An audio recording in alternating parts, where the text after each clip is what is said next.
that, after all, it was inevitable. The resolve was taken by the British and French governments.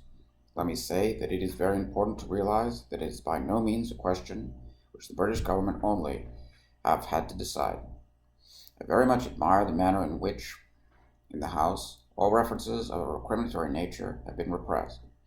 But it must be realized that this resolve did not emanate particularly from one or other of the governments. It was a resolve for which both must share in common responsibility.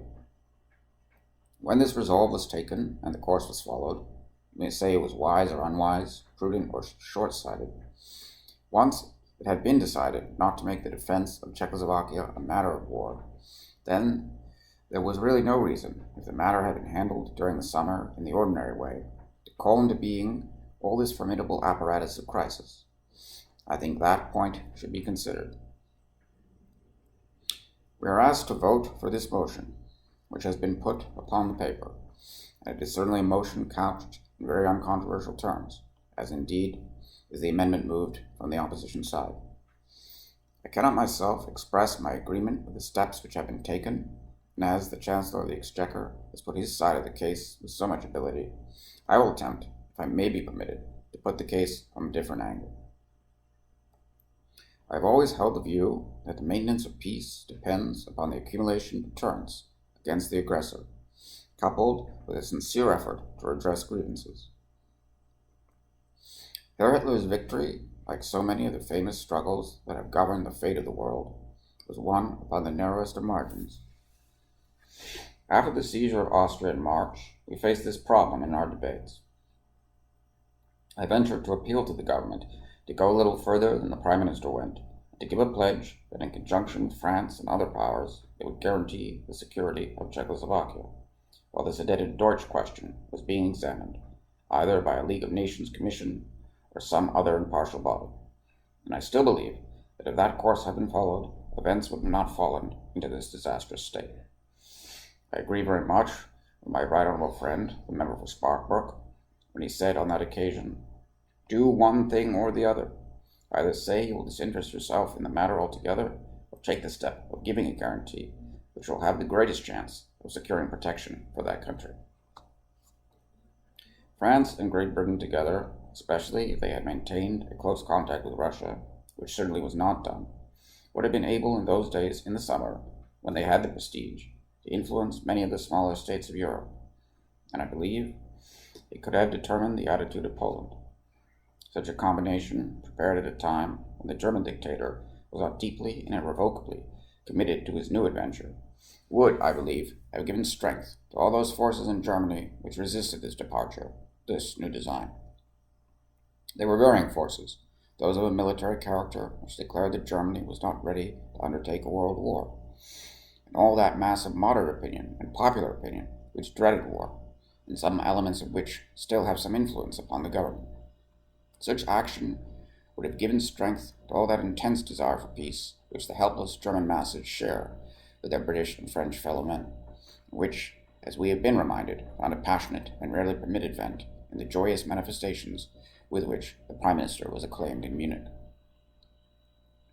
All these forces, added to the other deterrents which combinations of powers, great and small, ready to stand firm upon the front of the law for the ordered remedy of grievances, would have formed, might well have been effective. Between submission and immediate war, there was this third alternative, which gave a hope not only of peace, but of justice.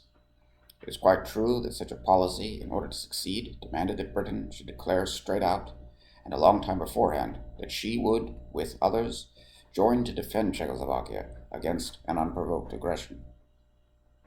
His Majesty's government refused to give that guarantee when it would have saved the situation. Yet in the end they gave it when it was too late, and now, for the future, they renew it, when they have not the slightest power to make it good. All is over. Silent, mournful, abandoned, broken, Czechoslovakia recedes into the darkness. She has suffered in every respect by her association with the Western democracies and with the League of Nations, of which she has always been an obedient servant. She has suffered, in particular, from her association with France, under whose guidance and policy she has been actuated for so long. The very measures taken by His Majesty's government in the Anglo-French Agreement to give her the best chance possible, namely the 50% clean cut in certain districts instead of a plebiscite, have turned to her detriment, because there is to be a plebiscite too in wide areas, and those other powers who had claims have also come down upon the helpless victim. Those municipal elections upon whose voting the basis is taken for the 50% cut were held on issues which had nothing to do with joining Germany. When I saw Herr Henlin over here, he assured me that that was not the desire of his people. Positive statements were made that it was only a question of home rule, of having a position of their own in the Czechoslovakian state. No one has a right to say that the plebiscite which is to be taken in areas under SAR conditions and the clean cut of the 50% areas, that those two operations together amount in the slightest degree to a verdict of self-determination.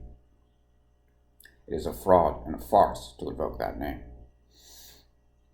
We, in this country, as in other liberal and democratic countries, have a perfect right to exalt the principle of self-determination, but it comes ill out of the mouths of those in totalitarian states who deny even the smallest element of toleration to every section and creed within their bounds. But however you put it, this particular block of land, this mass of human beings to be handed over, has never expressed the desire to go into the Nazi rule. I do not believe that even now, if their opinion could be asked, they would exercise such an opinion. What is the remaining position of Czechoslovakia? Not only are they politically mutilated, but economically and financially they are in complete confusion. Their banking, their railway arrangements are severed and broken. Their industries are curtailed, and the movement of their population is most cruel. The Sudeten miners, who are all Czechs and whose families have lived in that area for centuries, must now flee into an area where there are hardly any mines left for them to work. It is a tragedy which has occurred. There must always be the most profound regret and a sense of vexation in British hearts at the treatment and the misfortune which have overcome the Czechoslovakian Republic. They have not ended here. At any moment there may be a hitch in the program. At any moment there may be an order for Herr Goebbels to start again his propaganda of calumny and lies. At any moment an accident may be provoked. Now that the fortress line is turned, what is there to stop the will of the conqueror?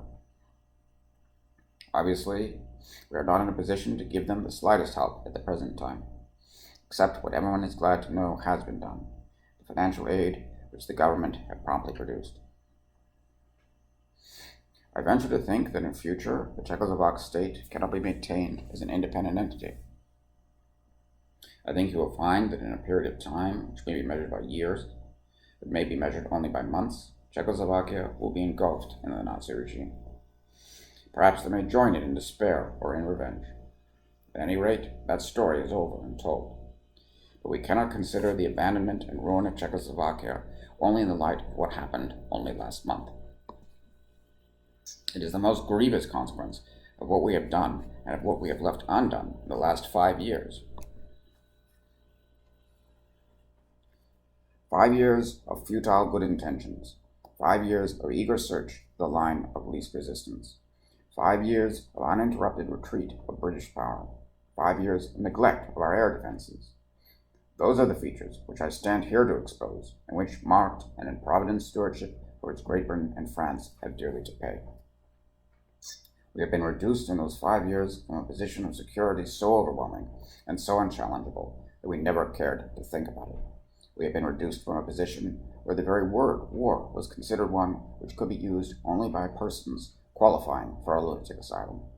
We have been reduced from a position of safety and power, power to do good, power to be generous to a beaten foe, power to make terms with Germany, power to give her proper redress for her grievances, power to stop her arming if we chose, power to take any step in strength or mercy or justice which we thought right, reduced in 5 years from a position safe and unchallenged to where we stand now.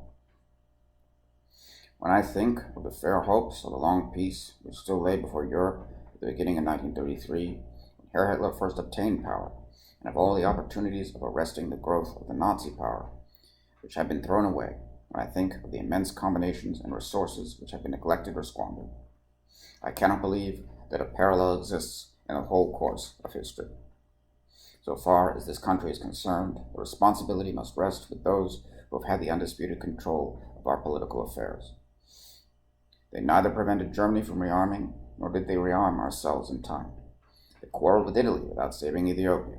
They exploited and discredited the vast institution of the League of Nations, and they neglected to make alliances and combinations which might have repaired previous errors. And thus they left us, in the hour of trial, without adequate national defense or effective international security. In my holiday, I thought it was a chance to study the reign of King Ethelred the Unready. The House will remember that was a period of great misfortune, in which, from the strong position which we had gained under the descendants of King Alfred, we fell very swiftly into chaos. It was the period of Danegeld and of foreign pressure. I must say that the rugged words of the Anglo-Saxon Chronicle, written 1,000 years ago, seem to me apposite, at least as apposite, as those quotations from Shakespeare with which we have been regaled by the last speaker from the opposition bench. Here's what the Anglo-Saxon Chronicle said, and I think the words apply very much to our treatment of Germany and our relations with her. All these calamities fell upon us because of evil counsel, because tribute was not offered to them at the right time, nor yet were they resisted. But when they had done the most evil, then was peace made with them. That is the wisdom of the past, for all wisdom is not new wisdom. I have ventured to express those views in justifying myself for not being able to support the motion which is moved tonight. But I recognize that this great matter of Czechoslovakia and of British and French duty there has passed into history. New developments may come along, but we are not here to decide whether any of those steps should be taken or not. They have been taken. They have been taken by those who had a right to take them because they bore the highest executive responsibility under the Crown. Whatever we may think of it, we must regard those steps as belonging to the category of affairs which are settled beyond recall. The past is no more, and one can only draw comfort if one feels that one has done one's best to advise rightly and wisely and in good time. I therefore turn to the future and to our situation as it is today. Here again, I am sure I shall have to say something which will not be at all welcome. We are in the presence of a disaster of the first magnitude, which has befallen Great Britain and France. Do not let us blind ourselves to that. It must now be accepted that all the countries of Central and Eastern Europe will make the best terms they can with the triumphant Nazi power. The system of alliances in Central Europe, upon which France has relied for her safety, has been swept away, and I can see no means by which it can be reconstituted. The road down the Danube Valley to the Black Sea, the road which leads as far as Turkey, has been opened. In fact, if not informed, it seems to me that all those countries of Middle Europe, all those Danubian countries, will, one after another, be drawn into this vast system of power politics, not only power military politics, but power economic politics, radiating from Berlin. And I believe this can be achieved quite smoothly and swiftly, and will not necessarily entail the firing of a single shot. If you wish to survey the havoc of the foreign policy of Britain and France, look at what is happening as recorded each day in the columns of the Times. Why, I read this morning about Yugoslavia, and I know something about the details of that country. The effects of the crisis for Yugoslavia can immediately be traced. Since the elections of 1935, which followed soon after the murder of King Alexander, the Serb and Croat opposition to the government of Dr. Stoljanović has been conducting their entire campaign for the next elections under the slogan, "Back to France, England, and the Little Entente, back to democracy." The events of the past fortnight have so triumphantly vindicated Dr. Stoljanović's policy. It is a policy of close association with Germany, that the opposition has collapsed practically overnight. The new elections, the date of which was in doubt, are now likely to be held very soon, and can result only in an overwhelming victory for Dr. Stoljanović's government. It was a country which, 3 months ago, would have stood in line with other countries to arrest what has happened. Again, what happened in Warsaw? The British and French ambassadors visited the foreign minister, Colonel Beck, or sought to visit him, in order to ask for some mitigation in the harsh measures being pursued against Czechoslovakia about Tesin. The door was shut in their faces. The French ambassador was not even granted an audience, and the British ambassador was given a most curt reply by a political director. The whole matter is described in the Polish press as a political indiscretion committed by those two powers, and we are today reading of the success of Colonel Beck's blow. I am not forgetting, I must say, that it is less than 20 years since British and French bayonets rescued Poland from the bondage of a century and a half. I am not forgetting, I must say, that it is less than 20 years since British and French bayonets rescued Poland from the bondage of a century and a half. I think it is indeed a sorry episode in the history of that country for whose freedom and rights so many of us have had warm and long sympathy. Those illustrations are typical. You will see, day after day, week after week, entire alienation of those regions. Many of those countries, in fear of the rise of the Nazi power, have already got politicians, ministers, governments who are pro-German. But there was always an enormous popular movement in Poland, Romania, Bulgaria, and Yugoslavia, which looked to the Western democracies that loathed the idea of having this arbitrary rule of the totalitarian system thrust upon them, and hoped that a stand would be made. All that has gone by the board. We are talking about countries which are a long way off. But what will be the position, I want to know, of France and England this year and the year afterwards? What will be the position of that Western Front of which we are, in full authority, the guarantors? The German army at the present time is more numerous than that of France, though not nearly so matured or perfected. Next year it will grow much larger, and its maturity will be more complete. Relieved from all anxiety in the East, having secured resources which will greatly diminish, if not entirely remove, the deterrent of a naval blockade, the rulers of Nazi Germany will have a free choice open to them as to what direction they will turn their eyes. The Nazi dictator should choose to look westward, as he may. Bitterly will France and England regret the loss of that fine army of ancient Bohemia, which was estimated last week to require not fewer than 30 German divisions for its destruction. Can we blind ourselves to the great change which has taken place in the military situation and to the dangers we have to meet? We are in process, I believe, of adding in 4 years 4 battalions to the British Army. No fewer than 2 have already been completed. Here are at least 30 divisions which must now be taken into consideration upon the French front, besides the 12 that were captured when Austria was involved. Many people, no doubt, honestly believe that they are only giving away the interests of Czechoslovakia, whereas I fear we shall find that we have deeply compromised and perhaps fatally endangered the safety and even the independence of Great Britain and France. This is not merely a question of giving up the German colonies, as I am sure we shall be asked to do, nor is it a question only of losing influence in Europe. It goes far deeper than that. You have to consider the character of the Nazi movement and the rule which it implies. The Prime Minister desires to see cordial relations between this country and Germany. There is no difficulty at all in having cordial relations between the peoples. Our hearts go out to them, but they have no power. But never will you have friendship with the present German government. You must have diplomatic and correct relations, but there could never be friendship between the British democracy and the Nazi power. That power which spurns Christian ethics, which cheers its onward course by a barbarous paganism, which vaunts the spirit of aggression and conquest, which derives strength and perverted pleasure from persecution, and uses, as we have seen, with pitiless brutality, the threat of murderous force. That power cannot ever be the trusted friend of the British democracy. What I find unendurable is the sense of our country falling into the power, into the orbit and influence of Nazi Germany, and of our existence becoming dependent upon their goodwill or pleasure. It is to prevent that I have tried my best to urge the maintenance of every bulwark of defense. First, the timely creation of an air force superior to anything within striking distance of our shores. Secondly, the gathering together of the collective strength of many nations. And thirdly, the making of alliances and military conventions, all within the covenant, in order to gather together forces at any rate to restrain the onward movement of this power. It has all been in vain. Every position has been successively undermined and abandoned on specious and plausible excuses. We do not want to be led upon the high road to becoming a satellite of the German Nazi system of European domination. In a very few years, perhaps in a very few months, we shall be confronted with demands with which we shall no doubt be invited to comply. Those demands may affect the surrender of territory or the surrender of liberty.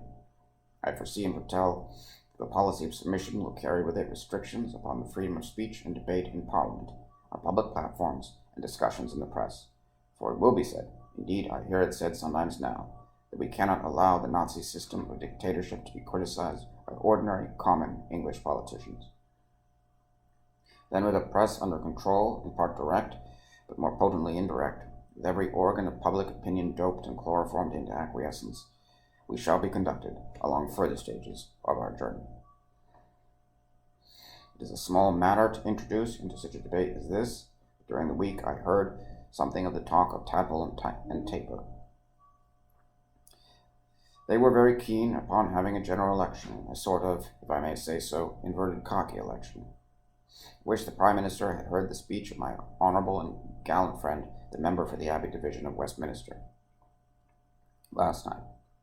I know that no one is more patient and regular in his attendance than the Prime Minister, and it is marvellous how he is able to sit through so much of our debates. But it happened that by bad luck he was not here at that moment. I am sure, however, that if he had heard my honourable and gallant friend's speech, he would have felt very much annoyed that such a rumour could even have been circulated. I cannot believe that the Prime Minister, or any Prime Minister, possessed of a large working majority, would be capable of such an act of historic, constitutional indecency. I think too highly of him. Of course, if I have misjudged him on the right side, then there is a dissolution on the Munich Agreement, on Anglo-Nazi friendship, of the state of our defenses, and so forth. Everyone will have to fight according to his convictions, and only a prophet could forecast the ultimate result. But, whatever the result, few things could be more fatal to our remaining chances of survival as a great power than that this country should be torn in twain upon this deadly issue of foreign policy at a moment when, whoever the ministers may be, united effort can alone make us safe. I've been casting about to see how measures can be taken to protect us from this advance of the Nazi power, and to secure those forms of life which are so dear to us. What is the sole method that is open?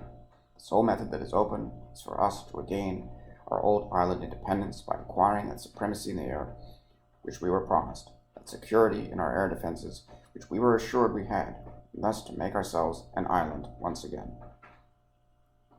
That in all this grim outlook shines out as the overwhelming fact. An effort at rearmament, the like of which has not been seen, ought to be made forthwith, and all the resources of this country and all its united strength should be bent to that task. I was very glad to see that Lord Baldwin yesterday in the House of Lords said that he would mobilize industry tomorrow, but I think it would have been much better if Lord Baldwin had said that 2.5 years ago, when everyone demanded a Ministry of Supply. I will venture to say, to honourable gentlemen sitting here behind the government bench, honourable friends of mine, whom I thank for the patience with which they have listened to what I have to say, that they have some responsibility for all this too, because if they had given one tithe of the cheers they have lavished upon this transaction of Czechoslovakia to the small band of members who are endeavouring to get timely rearmament set in motion, we should not now be in the position in which we are. Honourable gentlemen opposite and honourable members on the Liberal benches are not entitled to throw these stones. I remember for 2 years having to face not only the government's deprecation, but their stern disapproval. Lord Baldwin has now given the signal, tardy though it may be. Let us at least obey. After all, there are no secrets now about what happened in the air and in the mobilization of our anti-aircraft defenses. These matters have been, as my honourable and gallant friend, the member for the Abbey Division, said, seen by thousands of people. They can form their own opinions of the character of the statements which have been persistently made to us by ministers on this subject. Who pretends now that there is air parity with Germany?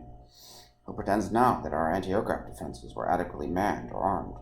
We know that the German General Staff are well informed upon these subjects, but the House of Commons has hitherto not taken seriously its duty of requiring to assure itself on these matters. The Home Secretary said the other night that he would welcome investigation. Many things have been done which reflect the greatest credit upon the administration, but the vital matters are what we want to know about. I asked again and again during these 3 years for a secret session where these matters could be thrashed out, or for an investigation by a select committee of the House, or for some other method. I ask now that when we meet again in the autumn,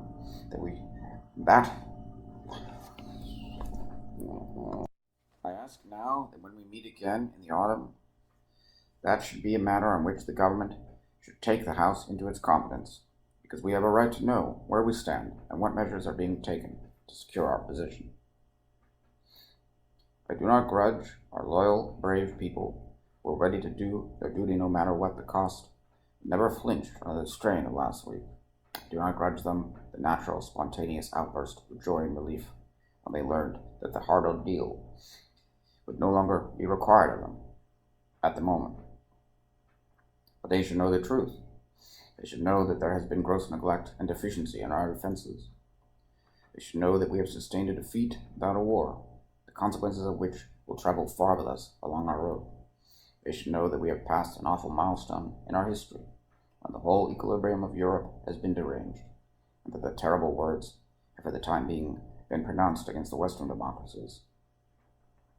Thou art weighed in the balance and found wanting. And do not suppose that this is the end. This is only the beginning of the reckoning. This is only the first sip, first foretaste of a bitter cup which will be proffered to us year by year, unless by a supreme recovery of moral health and martial vigor we arise again and take our stand for freedom as in the olden time.